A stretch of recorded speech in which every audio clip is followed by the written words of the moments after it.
Annelida group में मुख्यतः कौन कौन जंतु आते हैं? जोंक, केंचुआ। एनिलिडा ग्रुप में मुख्यतः कौन कौन जंतु आते हैं? जोंक, केंचुआ। आर्थ्रोपोडा ग्रुप में मुख्यतः कौन कौन जंतु आते हैं?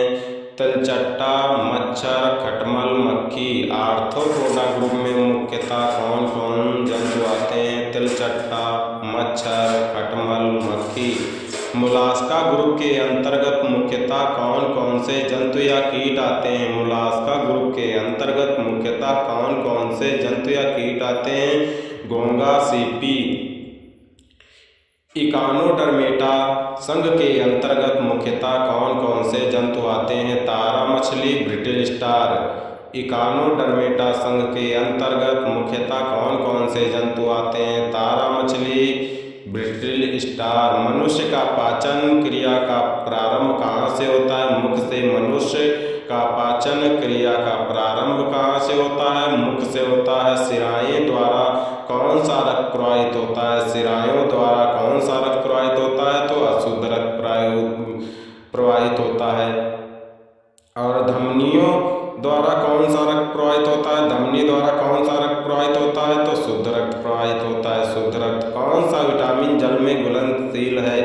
कौन सा विटामिन जल में घुलनशील है? तो बी और सी विटामिन जो है जल में घुलनशील है। सोडियम का कार्य क्या है? सोडियम का कार्य क्या है? यह रक्त दाब नियंत्रित करने में सहायक होता है तथा जल का संतुलन बनाए रखता है। अगला पॉइंट है, पोटेशियम का कार्य क्या है? पोटेशियम का कार्य क्या है? यह हृदय की धड़कन एवं नाड़ी संस्थान के कार्यों को संचालित करता है।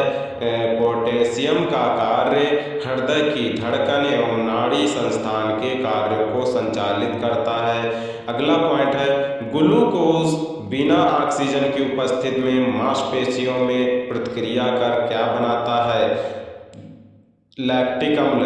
ग्लूकोज बिना ऑक्सीजन की उपस्थिति में मांसपेशियों में प्रतिक्रिया कर लैक्टिक अम्ल बनाता है। ग्लूकोज बिना ऑक्सीजन की उपस्थिति में बैक्टीरिया या यीस्ट से प्रतिक्रिया कर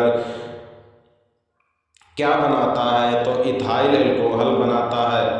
ग्लूकोज बिना ऑक्सीजन की उपस्थिति में बैक्टीरिया या यीस्ट से प्रतिक्रिया कर इथाइल अल्कोहल बनाता है। ऑक्सीजन की उपस्थिति में ग्लूकोज की प्रक्रिया होती है तो क्या बनता है?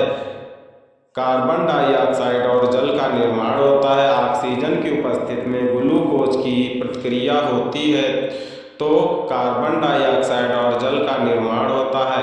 एनिलिडा में उत्सर्जन उसके किस उत्सर्जी अंग द्वारा होता है? नेफ्रीडिया। एनिलिडा में उत्सर्जन उसके किस उत्सर्जी अंग द्वारा होता है? नेफ्रीडिया। मूत्र का पीएच मान क्या होता है? तो मूत्र का पीएच मान 6 होता है। बहिस्त्रावी एवं अंतःस्त्रावी दोनों प्रकार की ग्रंथि होती है तो अग्न्याशय होती है। कौन सी होती है? अग्न्याशय होती है। बहिस्त्रावी एवं अंतःस्त्रावी दोनों प्रकार की ग्रंथि अग्न्याशय होती है। पीयूष ग्रंथि या प्यूटरी ग्रंथि को किस नाम से जाना जाता है? तो मास्टर ग्रंथि के नाम से जाना जाता है। पीयूष ग्रंथि या प्यूटरी ग्रंथि को मास्टर ग्रंथि के नाम से जाना जाता है। अगला पॉइंट है, स्प्रिंग को अपनी सामान्य लंबाई पर वापस लौटने के लिए लगने वाला बल कहलाता है प्रत्यानयन बल। प्रत्यानयन बल। स्प्रिंग को अपनी सामान्य लंबाई पर वापस लौटने के लिए लगने वाला बल कहलाता है प्रत्यानयन बल। पौधों के लिए सबसे अच्छा उर्वरक कौन सा है? कंपोस्ट। पौधों के लिए सबसे अच्छा उर्वरक कंपोस्ट है। पेट्रोलियम किस प्रकार की चट्टानों में पाया जाता है? अवसादी चट्टानों में पाया जाता है। पेट्रोलियम किस प्रकार की चट्टानों में पाया जाता है? अवसादी चट्टानों में पाया जाता है। गुब्बारों को उड़ाने के लिए काम में लाई जाने वाली गैस कौन सी है? हीलियम।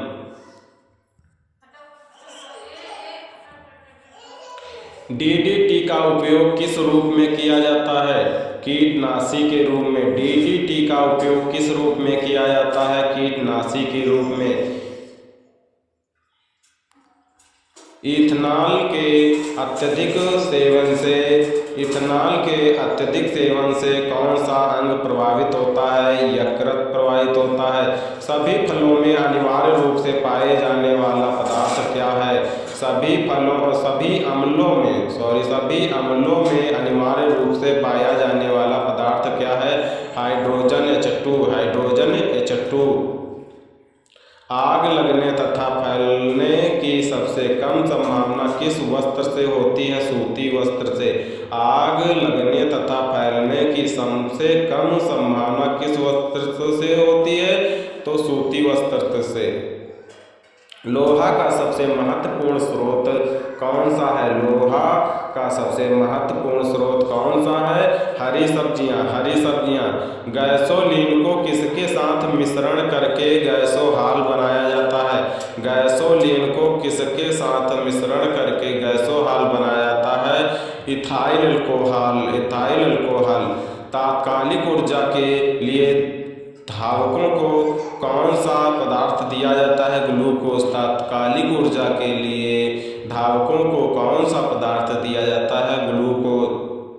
मानव जाति के लिए ओजोन परत क्यों महत्वपूर्ण है? मानव जाति के लिए ओजोन परत क्यों महत्वपूर्ण है?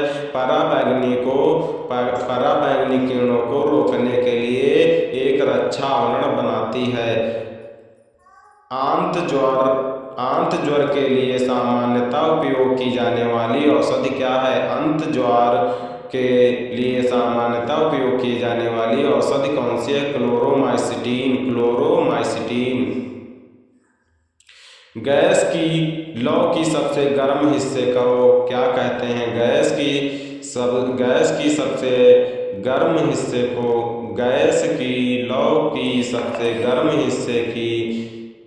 क्या कहते हैं?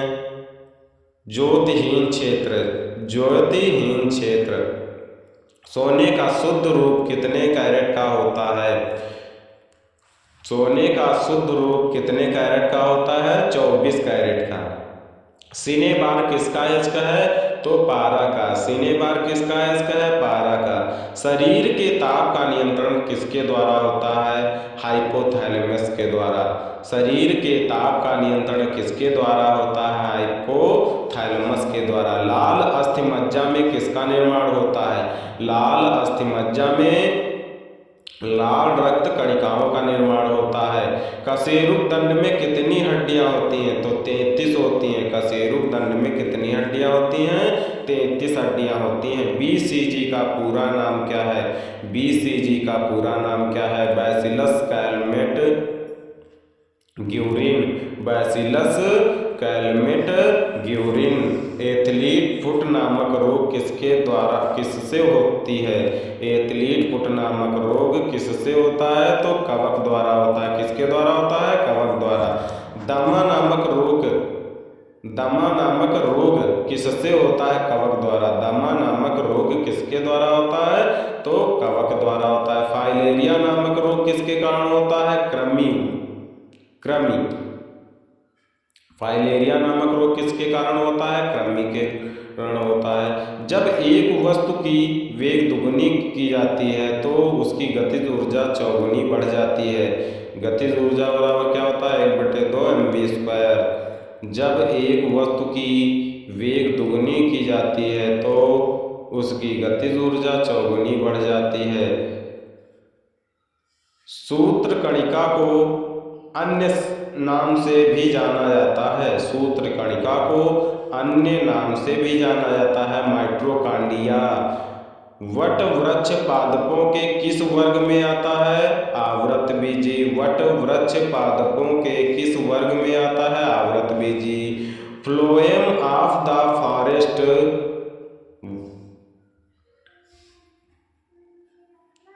वन की ज्वाला का अर्थ क्या है? ऐसे पेड़ों से भरा वन जो पतझड़ में फूलते हैं और लाल फूल बिखरते हैं। फ्लोएम ऑफ द फॉरेस्ट का अर्थ क्या है? ऐसे पेड़ों से भरा वन जो पतझड़ में फूलते हैं और लाल फूल बिखेरते हैं।